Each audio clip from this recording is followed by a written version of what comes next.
श्रीगणेशाय नमः। अथ श्री लक्ष्मीनारायणाष्टोत्तरशतनामस्तोत्रम्। श्रीर्विष्णुः कमलासारङ्गी लक्ष्मीर्वैकुण्ठनायकः पद्मालया चतुर्बाहु श्रीराब्धे तनयाच्युतः इन्दिरा पुण्डरीकाक्षा रमा गरुडवाहनः भार्गवी शेषपर्यङ्को विशालाक्षी जनार्दनः स्वर्णाङ्गी वरदो देवी हरिरिन्दो मुखे प्रभुः सुन्दरी नरकध्वंसी लोकमाता मुरान्तकः भक्तप्रिया दानवारिः अम्बिका मधुसूदनः वैष्णवी देवकी पुत्रो रुक्मिणी केशिमर्दनः वरलक्ष्मी जगन्नाथः कीरवाणी हलायुधः नित्या सत्यव्रतो गौरी सौरिः कान्तासुरेश्वरः नारायणी हृषीकेशः पद्महस्ता त्रिविक्रमः माधवी पद्मनाभश्च स्वर्णवर्णानिरीश्वरः सती पीताम्बरः शान्ता वनमाली क्षमानघः जयप्रदा बलिध्वंसी वसुधा पुरुषोत्तमः राज्यप्रदाखिलाधारो माया कंसविदारणः महेश्वरी महादेवो परमा पुण्यविग्रह रमा मुकुन्दः सुमुखी मुचुकुन्द वरप्रदः वेदवेद्याब्दिजा माता सुरूपार्केन्दुलोचनः पुण्याङ्गना पुण्यपादो पावनी पुण्यकीर्तनः विश्वप्रिया विश्वनाथो वाग्रूपी वासवानुजः सरस्वती स्वर्णगर्भो गायत्री गोपिकाप्रियः यज्ञरूपा यज्ञभोक्ता भक्ताभीष्टप्रदा गुरुः स्तोत्रक्रिया स्तोत्रकारः सुकुमारी सुवर्णकः मानिनी मन्दरधरो सावित्री जन्मवर्जितः मन्त्रगोप्त्री महेश्वासो योगिनी योगवल्लभः जयप्रदा जयकरः रक्षित्री सर्वरक्षकः अष्टोत्तरशतं नाम्नां लक्ष्म्या नारायणस्य च यः पठेत् प्रातरुत्थाय सर्वदा विजयी भवेत्। श्रीर्विष्णुः कमलासारङ्गी लक्ष्मीर्वैकुण्ठनायकः पद्मालया चतुर्बाहु श्रीराब्धे तनयाच्युतः इन्दिरा पुण्डरीकाक्षा रमा गरुडवाहनः भार्गवी शेषपर्यङ्को विशालाक्षी जनार्दनः स्वर्णाङ्गी वरदो देवी हरिरिन्दो मुखे प्रभुः सुन्दरी नरकध्वंसी लोकमाता मुरान्तकः भक्तप्रिया दानवारिः अम्बिका मधुसूदनः वैष्णवी देवकी पुत्रो रुक्मिणी केशिमर्दनः वरलक्ष्मी जगन्नाथः कीरवाणी हलायुधः नित्या सत्यव्रतो गौरी सौरिः कान्तासुरेश्वरः नारायणी हृषीकेशः पद्महस्ता त्रिविक्रमः माधवी पद्मनाभश्च स्वर्णवर्णानिरीश्वरः सती पीताम्बरः शान्ता वनमाली क्षमानघः जयप्रदा बलिध्वंसी वसुधा पुरुषोत्तमः राज्यप्रदाखिलाधारो माया कंसविदारणः महेश्वरी महादेवो परमा पुण्यविग्रह रमा मुकुन्दः सुमुखे मुचुकुन्द वरप्रदः वेदवेद्याब्दिजामाता शुरूपार्केन्दुलोचनः पुण्याङ्गना पुण्यपादो पावनी पुण्यकीर्तनः विश्वप्रिया विश्वनाथो वाग्रूपी वासवानुजः सरस्वती स्वर्णगर्भो गायत्री गोपिकाप्रियः यज्ञरूपा यज्ञभोक्ता भक्ताभीष्टप्रदा गुरुः स्तोत्रक्रिया स्तोत्रकारः सुकुमारे सुवर्णकः मानिनी मन्दरधरो सावित्री जन्मवर्जितः मन्त्रगोप्त्री महेश्वासो योगिनी योगवल्लभः जयप्रदा जयकरः रक्षित्री सर्वरक्षकः अष्टोत्तरशतं नाम्नां लक्ष्म्या नारायणस्य च यः पठेत् प्रातरुत्थाय सर्वदा विजयी भवेत्। श्रीर्विष्णुः कमलासारङ्गे लक्ष्मीर्वैकुण्ठनायकः पद्मालया चतुर्बाहु श्रीराब्धे तनयाच्युतः इन्दिरा पुण्डरीकाक्षा रमा गरुडवाहनः भार्गवी शेषपर्यङ्को विशालाक्षी जनार्दनः स्वर्णाङ्गी वरदो देवी हरेरिन्दुमुखी प्रभुः सुन्दरी नरकध्वंसी लोकमाता मुरान्तकः भक्तप्रिया दानवारिः अम्बिका मधुसूदनः वैष्णवी देवकी पुत्रो रुक्मिणी केशिमर्दनः वरलक्ष्मी जगन्नाथः कीरवाणी हलायुधः नित्या सत्यव्रतो गौरी सौरिः कान्तासुरेश्वरः नारायणी हृषीकेशः पद्महस्ता त्रिविक्रमः माधवी पद्मनाभश्च स्वर्णवर्णानिरीश्वरः सती पीताम्बरः शान्ता वनमाली क्षमा नगः जयप्रदा बलिध्वंसी वसुधा पुरुषोत्तमः राज्यप्रदाखिलाधारो माया कंसविदारणः महेश्वरी महादेवो परमा पुण्यविग्रह रमा मुकुन्दः सुमुखे मुचुकुन्द वरप्रदः वेदवेद्याब्दिजामाता शुरूपार्केन्दुलोचनः पुण्याङ्गना पुण्यपादो पावनी पुण्यकीर्तनः विश्वप्रिया विश्वनाथो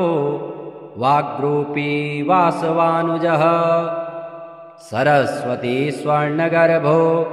गायत्री गोपिकाप्रियः यज्ञरूपा यज्ञभोक्ता भक्ताभीष्टप्रदा गुरुः स्तोत्रक्रिया स्तोत्रकारः सुकुमारे सुवर्णकः मानिनी मन्दरधरो सावित्री जन्मवर्जितः मन्त्रगोप्त्री महेश्वासो योगिनी योगवल्लभः जयप्रदा जयकरः रक्षित्री सर्वरक्षकः अष्टोत्तरशतं नाम्नां लक्ष्म्या नारायणस्य च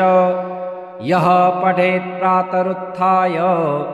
सर्वदा विजयी भवेत्। श्रीर्विष्णुः कमलासारङ्गे लक्ष्मीर्वैकुण्ठनायकः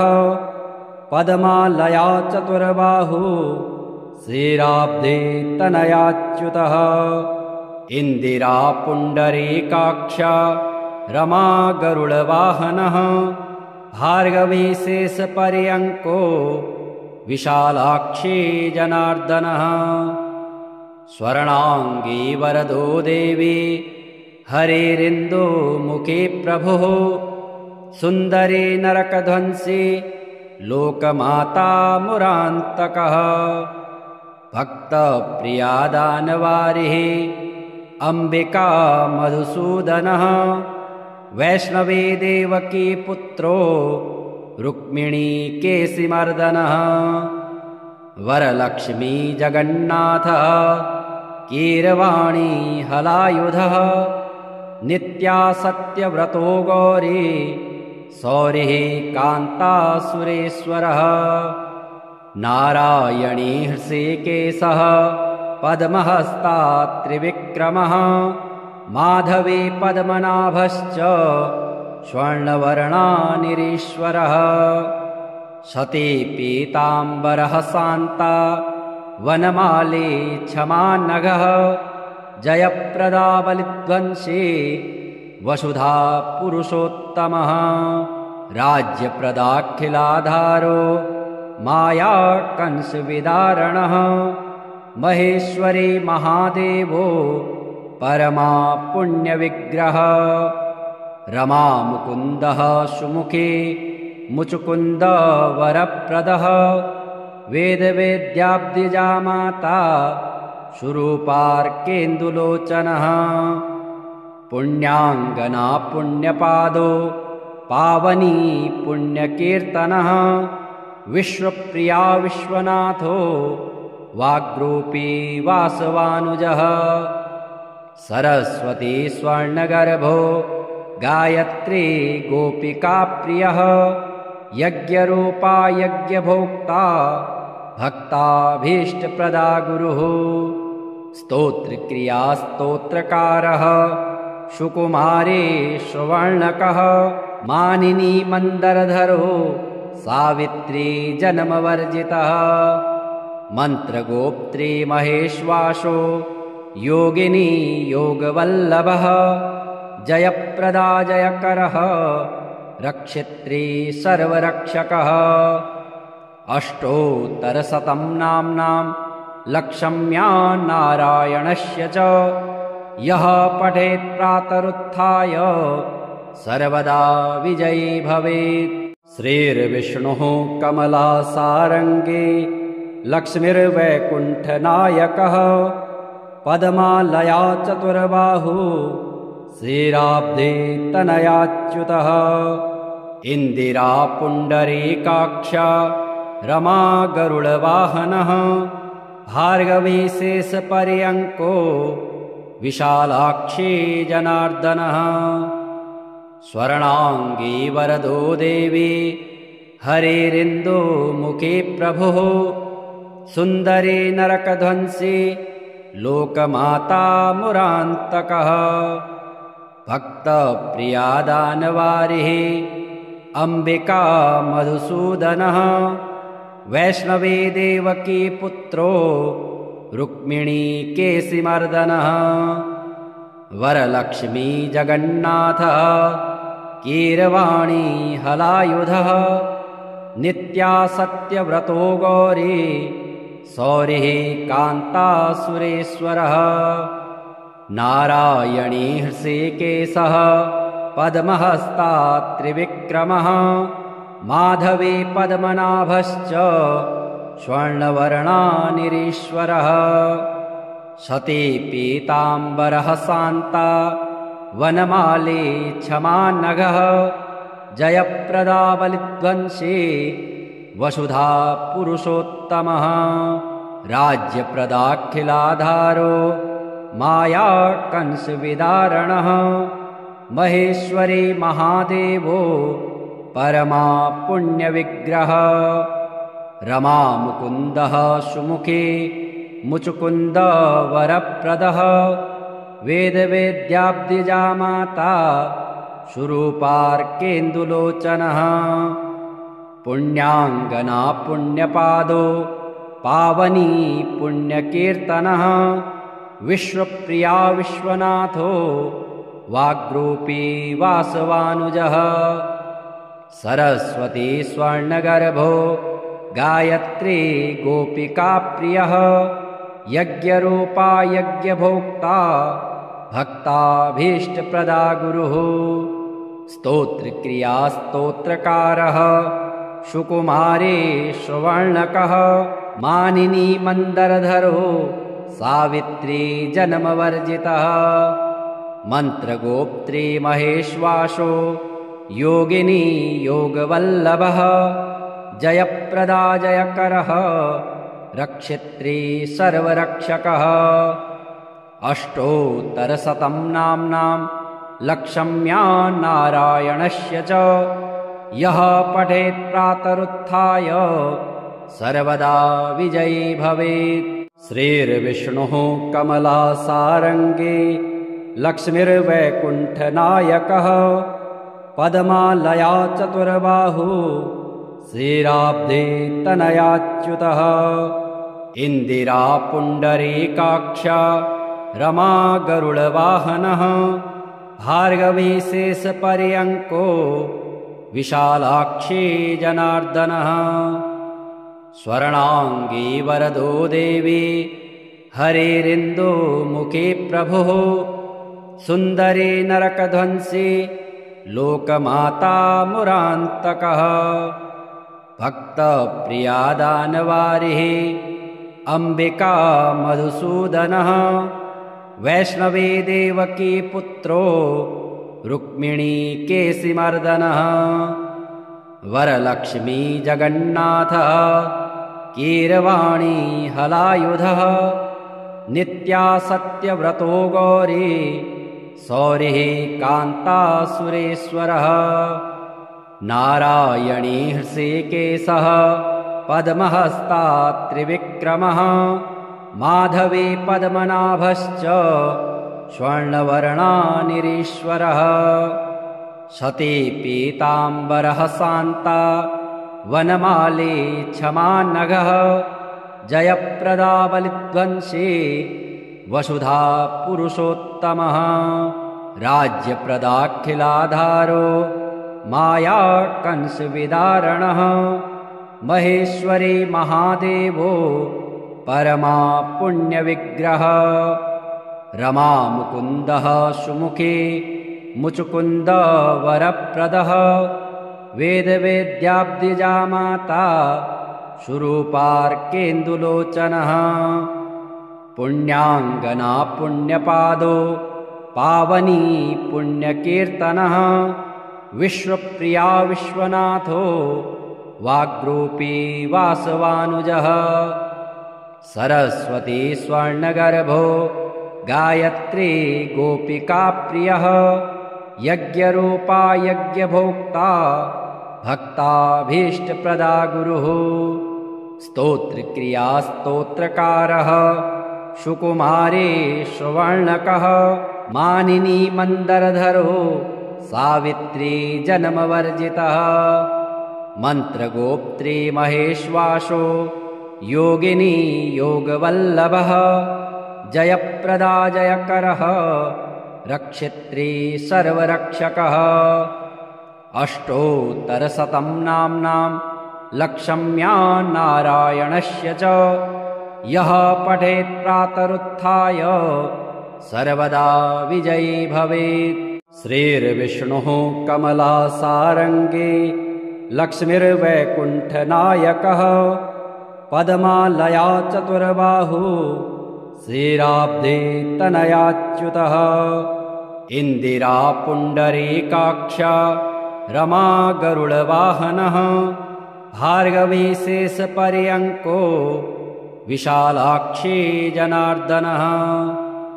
स्वर्णाङ्गी वरदो देवी हरेरिन्दुमुखी प्रभुः सुन्दरी नरकध्वंसी लोकमाता मुरान्तकः भक्तप्रिया दानवारिः अम्बिका मधुसूदनः वैष्णवी देवकी पुत्रो रुक्मिणी केशिमर्दनः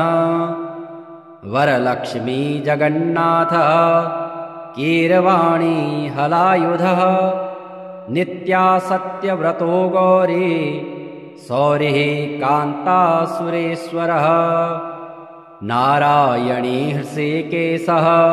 पद्महस्तात्रिविक्रमः माधवी पद्मनाभश्च स्वर्णवर्णानिरीश्वरः सती पीताम्बरः शान्ता वनमाली क्षमानघः जयप्रदा बलिध्वंसी वसुधा पुरुषोत्तमः राज्यप्रदाखिलाधारो माया कंसविदारणः महेश्वरी महादेवो परमा पुण्यविग्रह रमा मुकुन्दः सुमुखे मुचुकुन्द वरप्रदः वेदवेद्याब्दिजा माता सुरूपार्केन्दुलोचनः पुण्याङ्गना पुण्यपादो पावनी पुण्यकीर्तनः विश्वप्रिया विश्वनाथो वाग्रूपी वासवानुजः सरस्वती स्वर्णगर्भो गायत्री गोपिकाप्रियः यज्ञरूपा यज्ञभोक्ता भक्ताभीष्टप्रदा गुरुः स्तोत्रक्रिया स्तोत्रकारः सुकुमारी सुवर्णकः मानिनी मन्दरधरो सावित्री जन्मवर्जितः मन्त्रगोप्त्री महेश्वासो योगिनी योगवल्लभः जयप्रदा जयकरः रक्षित्री सर्वरक्षकः अष्टोत्तरशतं नाम्नां लक्षम्या नारायणस्य च यः पठेत् प्रातरुत्थाय सर्वदा विजयी भवेत् श्रीर्विष्णुः कमलासारङ्गी लक्ष्मीर्वैकुण्ठनायकः पद्मालया चतुर्बाहु श्रीराब्धे तनयाच्युतः इन्दिरा पुण्डरीकाक्षा रमा गरुडवाहनः भार्गवी शेषपर्यङ्को विशालाक्षी जनार्दनः स्वर्णाङ्गी वरदो देवी हरिरिन्दुमुखी प्रभुः सुन्दरी नरकध्वंसी लोकमाता मुरान्तकः भक्तप्रिया दानवारिः अम्बिका मधुसूदनः वैष्णवी देवकी पुत्रो रुक्मिणी केशिमर्दनः वरलक्ष्मी जगन्नाथः कीरवाणी हलायुधः नित्या सत्यव्रतो गौरी सौरिः कान्तासुरेश्वरः नारायणी हृषीकेशः पद्महस्तात्रिविक्रमः माधवी पद्मनाभश्च स्वर्णवर्णानिरीश्वरः सती पीताम्बरः शान्ता वनमाली क्षमानघः जयप्रदा बलिध्वंसी वसुधा पुरुषोत्तमः राज्यप्रदाखिलाधारो माया कंसविदारणः महेश्वरी महादेवो परमा पुण्यविग्रह रमा मुकुन्दः सुमुखे मुचुकुन्द वरप्रदः वेदवेद्याब्दिजा माता सुरूपार्केन्दुलोचनः पुण्याङ्गना पुण्यपादो पावनी पुण्यकीर्तनः विश्वप्रिया विश्वनाथो वाग्रूपी वासवानुजः सरस्वती स्वर्णगर्भो गायत्री गोपिकाप्रियः यज्ञरूपा यज्ञभोक्ता